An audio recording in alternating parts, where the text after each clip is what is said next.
podcast where we talk about anything and everything from faith, finance, and fitness to things that life throws at us. And guys, if you want to head on over to YouTube, you should, just due to the fact that this is a public interview. You can still listen, but you're not going to get a visual. So, as many of you know, I live in Florida, and so we went up to people and asked who they were voting for the governor of Florida. However, I'm not going to lie, I was trying to find people who supported Charlie Crist, and I could not find a single person. And then it went from yes or maybe, but then as soon as I asked who they're voting for governor, they were just not interested.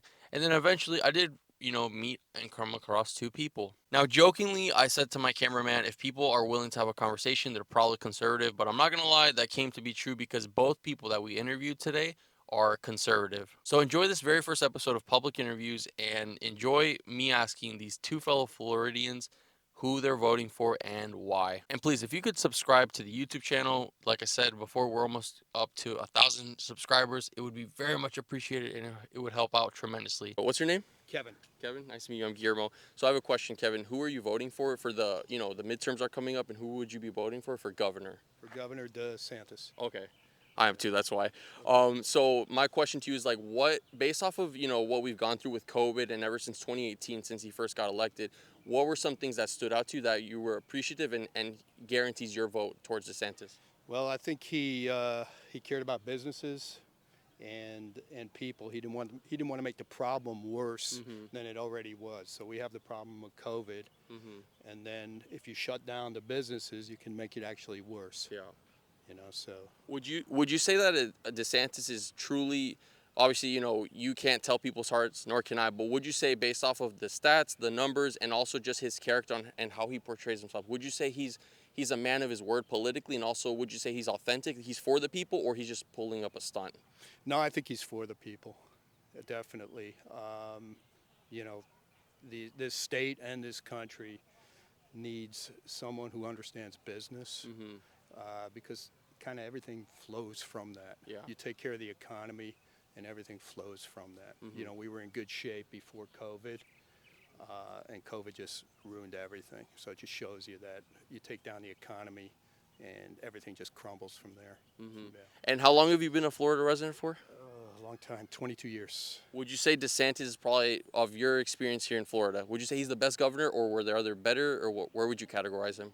Well, actually, I think people follow a lot politics more than they ever did. So now, because of the polarization,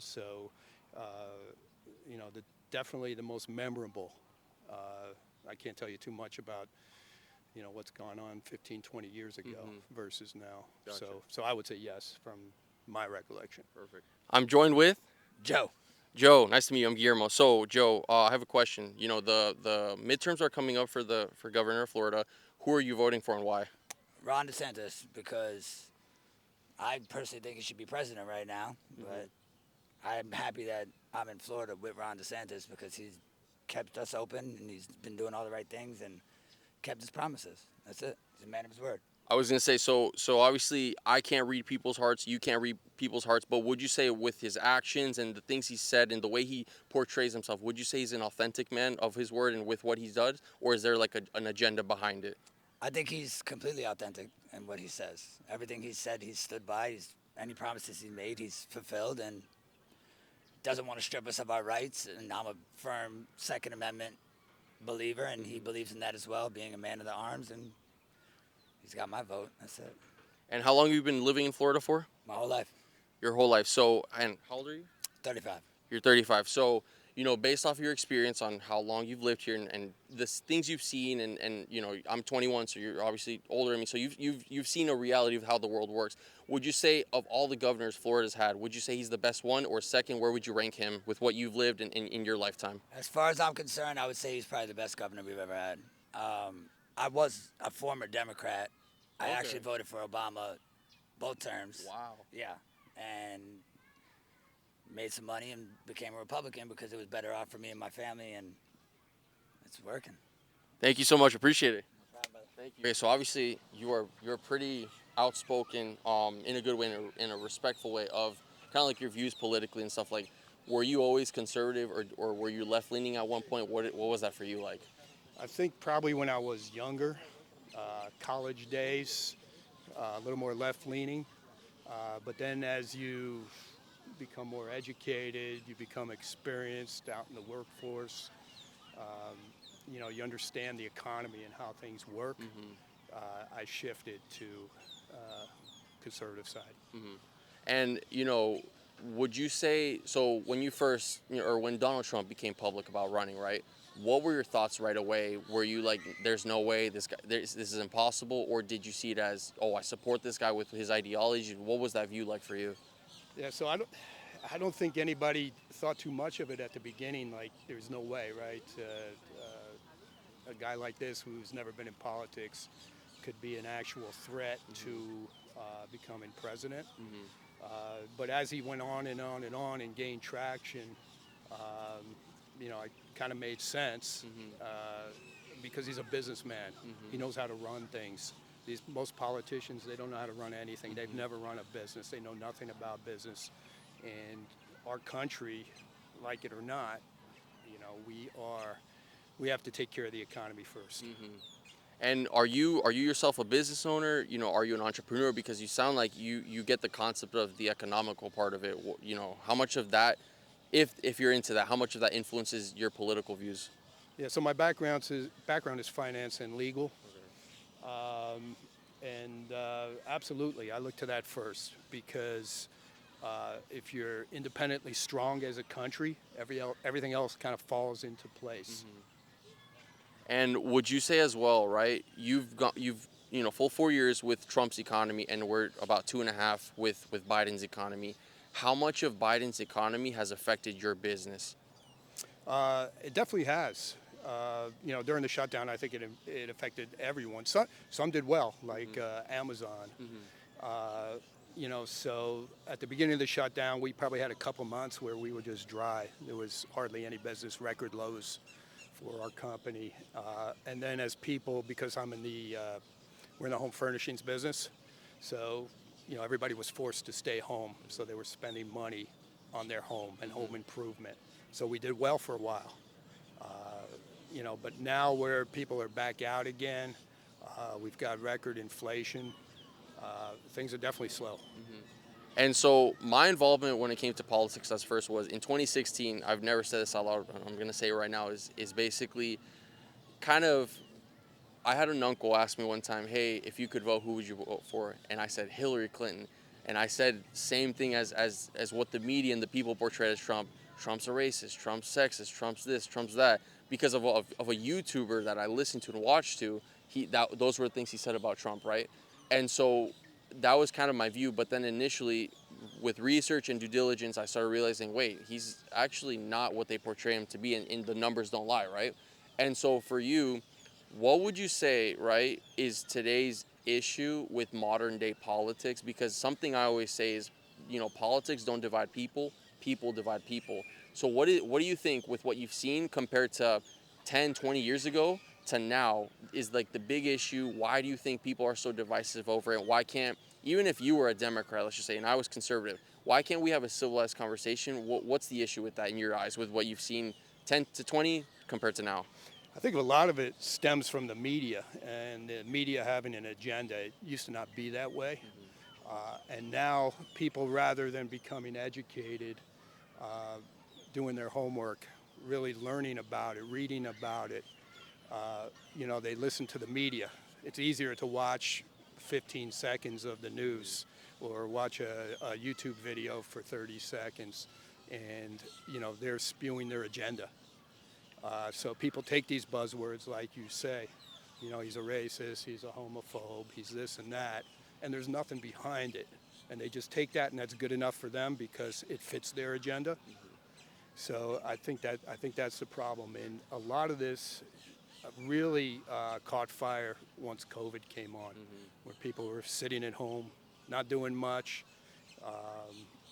We had obviously trouble in the country. When you're confined at home or to home,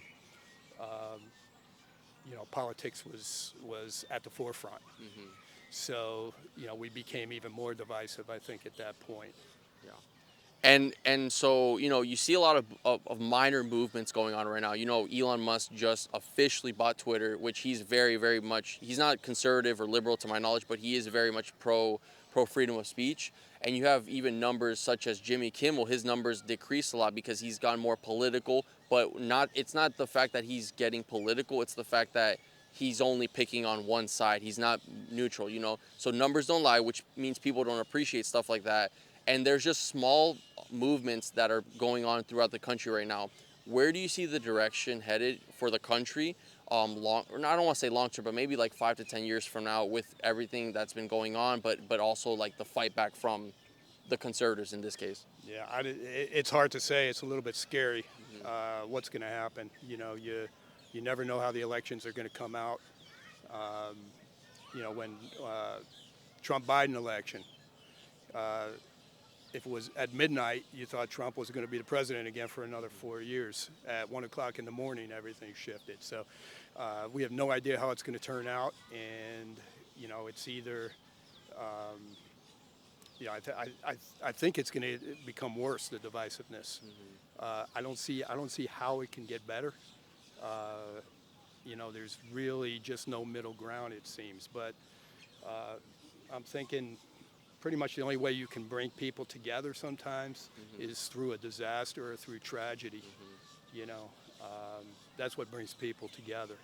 You know, as we band as one, there's almost an outside force that has to attack everyone's interests here in the country. So, you know, I'd hate to say that, but without that, I think it's going to progressively get worse. Yeah.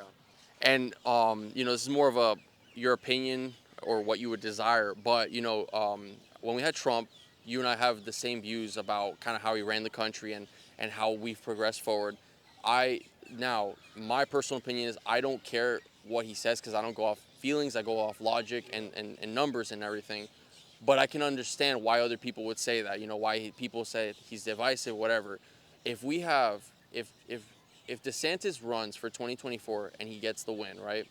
Do you think that our country is going to be more united or divisive or the same way it was with Trump, given the fact that DeSantis he acts like a politician, but he also cares for the people, you know? He knows how to speak like one, you know? What would you say in regards to that? I don't know. It's hard to say. We might be too far gone. I don't think DeSantis won't be as bad as Trump because DeSantis has the same ideology, but he's got a filter. I think he's smarter than Trump. He's more diplomatic than Trump, maybe more presidential, but the ideology is the same, which is what's important to me. You know, Trump if he was filtered, he'd be fine, right? Before COVID came, you know, things weren't so bad.